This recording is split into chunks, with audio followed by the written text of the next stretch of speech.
உடலெங்கும் காயத்தோடையும் முகம் முழுசும் பெருமிதத்தோடையும் ஸ்காட்லாந்து அரசர் டங்கினுக்கு முன்னாடி போர் வீரன் ஒருத்தன் நின்றுட்டு இருந்தான்.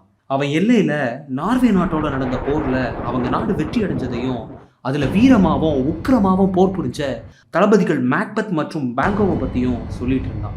குறிப்பா தளபதி மேக்பெத்தோட வீர விளையாட்டையும் அவர் வாழ்வீச்சுல எப்படி எதிரிகளோட தலை உருண்டு ஓடிச்சுகளையும் விவரிக்க அரசர் எல்லை இல்லாத பெருமிதம் அடைஞ்சார்.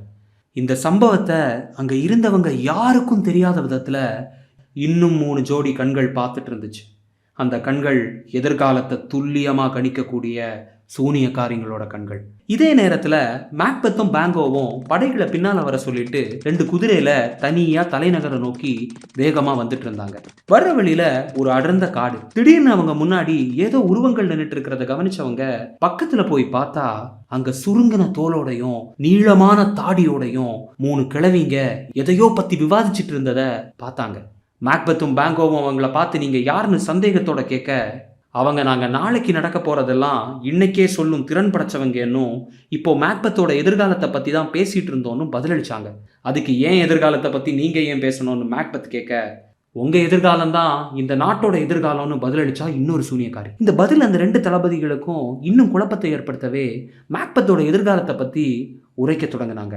மேக்பெத் இன்னும் கொஞ்ச நாள்ல கவுடரோட அதிபர் ஆவார்னும் அதோட இந்த ஸ்காட்லாண்டோட மன்னனாவே இன்னும் கொஞ்ச நாள்ல முடிசூடுவார்னும் அவருக்கு அப்புறமா பேங்கோவின் வழிகாட்டுதலோட பேர்ல புதிய ஆட்சி தலைக்கும்னு சொல்லிட்டு மறைஞ்சாங்க அந்த சூனியக்கார கிழவிங்க. பேங்கோவுக்கு இந்த ஆருட மேலெல்லாம் கொஞ்சம் கூட நம்பிக்கை இல்லை.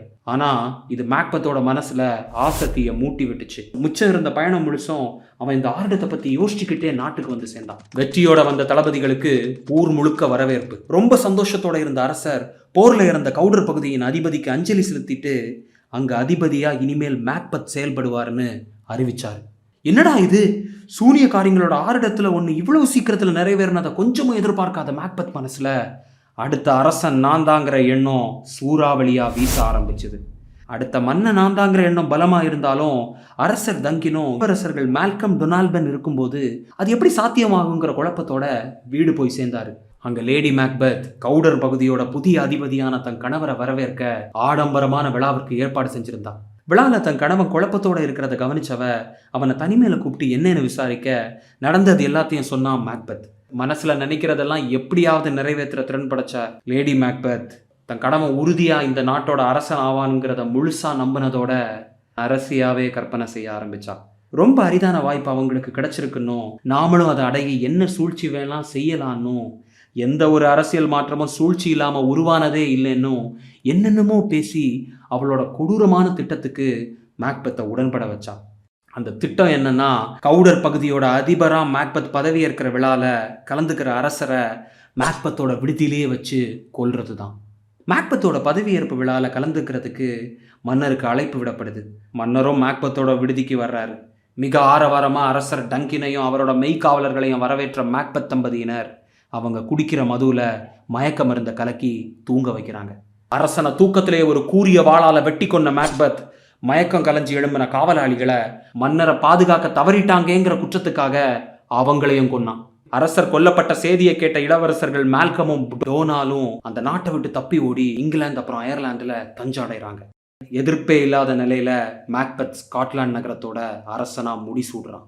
ஸ்காட்லாந்து மக்கள் தங்களோட புதிய அரசன் மேக்பெத்தை வரவேற்க மிகப்பெரிய விழாவுக்கு தயார் பண்ணாங்க. அதை முன்னிட்டு நாட்டில் இருந்த எல்லா பிரபுக்கள் அப்புறம் அரசவை உறுப்பினர்களுக்கு ஒரு சிறப்பான விருந்தை அரசர் மேக்பெத் ஏற்பாடு செஞ்சிருந்தார். இந்த விருந்தை எல்லாரும் கோலாகலமா கொண்டாடிட்டு இருக்க 2 பேர் மட்டும் அந்த விழா பத்தின சிந்தனை இல்லாம வேற சிந்தனையில ஆழ்ந்திருந்தாங்க. இதுல ஒருத்தர் தளபதி பேங்கோ. அரசர் டங்கின் மேக்பெத்தோட விடுதியில வச்சு கொல்லப்பட்டதிலும் அவசரமா மேக்பெத் முடிசூடிக்கிட்டதுலயும் ஏதோ சதி இருக்கிறதா யூகிச்சாரு. அந்த இன்னொருத்தர் அரசி லேடி மேக்பெத். அதுக்கு காரணம் அந்த சூனியக்காரிங்க சொன்ன 3வது ஆருடம். மேக்பெத்தோட அரசுக்கு தளபதி பேங்கோ இடையூறா இருப்பாருங்கிறதே அதோட உள்ளர்த்தம்னோ எப்போ வேணாலும் பேங்கோ எதிரியா மாறலான்னு புரிஞ்சுக்கிட்ட அரசி மேற்கொண்டு செய்ய வேண்டிய நடவடிக்கைகளை யோசிக்க ஆரம்பிச்சா. இந்த நிலையில தளபதி பேங்கோ முன்னாள் அரசரோட சாவு பத்தி விசாரிக்க ஆரம்பிக்கிறாரு. இதை தெரிஞ்சுக்கிட்ட லேடி மேக்பெத் துணையோட கூலிப்படையை அனுப்பி தளபதி பேங்கோவை குடும்பத்தோட கொல்ல சொல்றான். அப்பா தன்னோட கண்ணு முன்னாலேயே கொல்லப்படுறத பார்த்த பேங்கோவோட மகன் பிளான்ஸ் இருந்து அழுத முகத்தோடையும் பாரமான நெஞ்சத்தோடையும் தப்பிக்கிறான். விருந்து நாள் அன்னைக்கு கூடியிருந்த பிரபுக்கள்ல பலர் மேக்பத் அரசரானதை வரவேற்றாலும் அது நிறைவேறின முறையில கருத்து வேறுபாடு அவங்களுக்குள்ள இருந்துகிட்டே இருந்துச்சு. தளபதி பேங்கோ மர்மமான முறையில இறந்ததை பத்தி அவங்களுக்குள்ள ரகசியமா விவாதிச்சாங்க. பொதுவா எல்லார் மனசுலயும் அரசர் மேக்பத் மேல ஒரு பயம் கலந்த மரியாதையே தான் இருந்துட்டு இருந்துச்சு. விருந்து ஆரம்பமாச்சு. அரசன் அரசியும் ஆரவாரமா அரங்கத்துக்குள்ள நுழைஞ்சாங்க. மேக்பத்தோட முகம் தீவிரமா எதையோ யோசிச்சுட்டு இருந்துச்சு.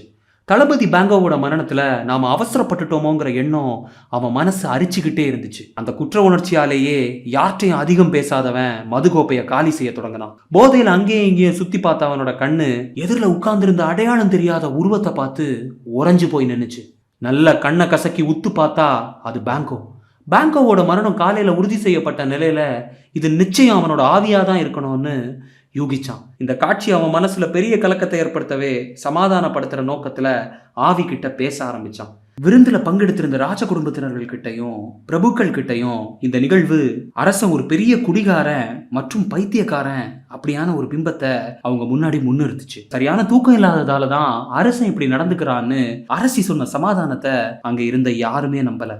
இது நடந்த கொஞ்ச நாட்களுக்குள்ளாலேயே மேக்பத் தன்னோட தூக்கத்தை மொத்தமா இழக்கிறான். ராத்திரி பூரா பேங்கோவோட ஆவி கிட்ட தனிமையில பேசுறத பழக்கம் ஆக்கினான்.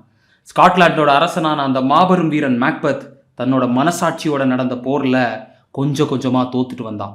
கணவனோட இந்த நிலைமைக்கும் பல அரசியல் குறைகளுக்கும் காரணமான லேடி மேக்பத் ஒரு நாள் உணவு அருந்தும் போது தன்னோட கைகள்ல ரத்த வாடை அடிக்கிறதா உணர்ந்தா. எவ்வளவு வாட்டி சுத்தம் செய்தும் ரத்த வாடை போகலன்னு புலம்புனான். இத்தோட தூக்கத்துல நடக்கிற வியாதியும் சேர்ந்துக்கவே மன அமைதி இல்லாம தவிச்சான். நாட்டுல மேக்பத்தோட நடவடிக்கைகள் பிடிக்காத சில பிரபுக்கள் கலகம் செய்ய வீட்டில் லேடி மேக்பத்தோட மனவியாதி தீர்க்க முடியாததா இருக்க பேங்கோவோட மகன் பெலின்சே அப்புறம் மறைஞ்ச மன்னரோட மகன் மால்கமோட சேர்ந்து தனக்கு எதிராக பட திரட்டுறாங்கிற தகவலும் சேர்ந்து மேக்பத் நிம்மதி இல்லாம தவிக்க ஆரம்பிச்சான்.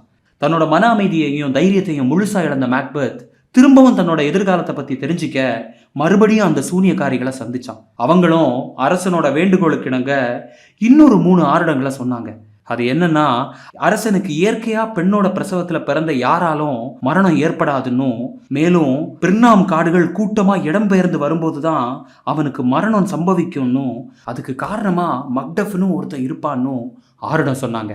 இதை கேட்ட மேக்பத் காடுகள் நகர்ந்து வர்றதும் இயற்கையா பெண் மூலமா பிரசவிக்காத ஒருத்தனும் நடைமுறையில சாத்தியம் இல்லாத விஷயமா இருக்கிறதுனால மகிழ்ச்சியோட அரண்மனைக்கு திரும்பினான். அங்க போனவனுக்கு ஒரு பெரிய அதிர்ச்சி.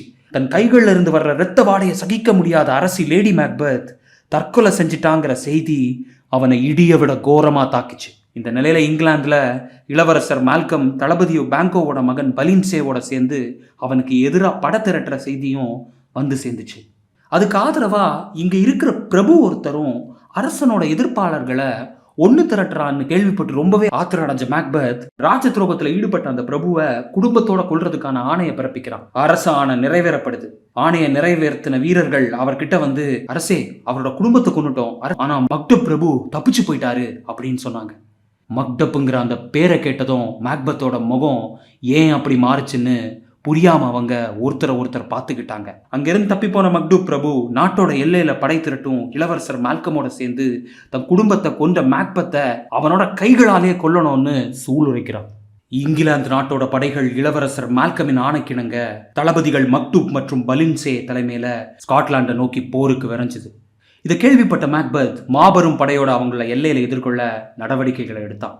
எல்லையில 2 நாட்டு படைகளும் வீர ஆவேசத்தோட மோதிக்கிட்டாங்க. போரோட நிகழ்வுகளை தெரிவிக்க வந்த தூதன் அரச மேக்பத் முன்னாடி மூச்சு வாங்க நின்னுட்டு இருந்தான். அவனை பார்த்த மேக்பத், தூதனே, உன் முகத்துல ஏன் இவ்வளவு பதட்டம்? வீரத்தோட உறைவிடமான எங்கள் அரசனே, அளவுல பெரிய நம்ம படைகள் மிக சுலபமா எதிரியோட படைகளை தடுத்து நிறுத்தினாங்க. ஆனா அரசே, தெற்கு எல்லையிலிருந்து நம்மோட போர் புரிய பிர்னாம் காடுகளே நகர்ந்து வருது. இதை கேட்டு திடுக்கிட்ட அரசன் வேக வேகமா அரண்மனையோட உச்சிக்கு போய் பிர்னாம் காடுகளை உத்து பார்த்தான். தூதன் சொன்னது போலவே காடுகளோட மரங்கள் மெல்ல மெல்ல நகர்ந்து வர்றது தெளிவா தெரிஞ்சிச்சு. மக்டூப்போட தலைமையிலான ஒரு படை பிர்னாம் காட்டு மரங்களோட பட்டைகளை பிளந்து முன்னும் பின்னும் கட்டிக்கிட்டு மரங்களோட மரங்களா நின்றுட்டு இருந்திருக்காங்க. மேக்பத்தோட படைகள் எல்லையை நோக்கி போன அப்புறமா கொஞ்சம் கொஞ்சமா முன்னேறி கோட்டையை நோக்கி நெருங்கி வந்துட்டு இருந்தாங்க. அவங்களை எதிர்கொள்ள கோட்டையில சொற்பமான எண்ணிக்கையில தான் வீரர்கள் இருந்தாங்க. இந்த இக்கட்டான நிலைமையை புரிஞ்சுக்கிட்ட அரசன், இனி நானே தலைமை தாங்கி நம்மளை நோக்கி வர்ற மரங்களை மண்ணுக்கு இரையாக்குறேன்னு கர்ஜிச்சான்.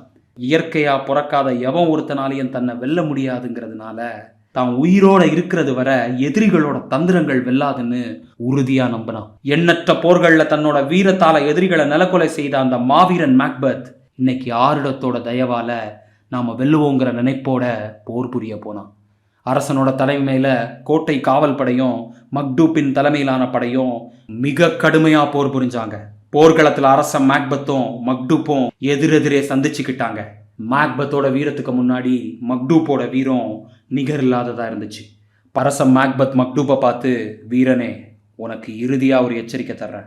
என் காலில் விழுந்து தோல்வியை ஒத்துக்கிட்டேன்னா உன்னை உயிரோட விடுறேன். இதை கேட்ட மக்டூப்போட கண்களில் வெறி மின்ன, கேடுகட்ட அரசனே, நான் பிறக்கும் போதே என் தாயோட கருப்பையை பழந்துட்டு பிறந்தவன்டா. உனக்கு தலையை நான் பந்தாட போறது உறுதின்னு முழங்குனான். இயற்கையான முறையில் பிறக்காம கருப்பையை அறுத்து எடுக்கப்பட்டவங்கிறத கேள்விப்பட்டதும் மாபெரும் வீரனான மேக்பெத் தன் வலுவை ஒரு கணம் இழந்தான். கடவுள் தன்னை கொல்ல அனுப்பின தூதன்கிட்ட போரிட துணிவில்லாம மக்டூப்பால கொல்லப்பட்டான். அந்த மாவீரனான அரசன் மேக்பெத் தீய வழியில செயற்பட்டு எவ்வளவு பெரிய பதவியை நாம அடைஞ்சாலும் நமக்குள்ள இருக்கிற மனசு நமக்குரிய தண்டனையை கொடுக்குங்கிறதுக்கு எடுத்துக்காட்ட ஆனான்.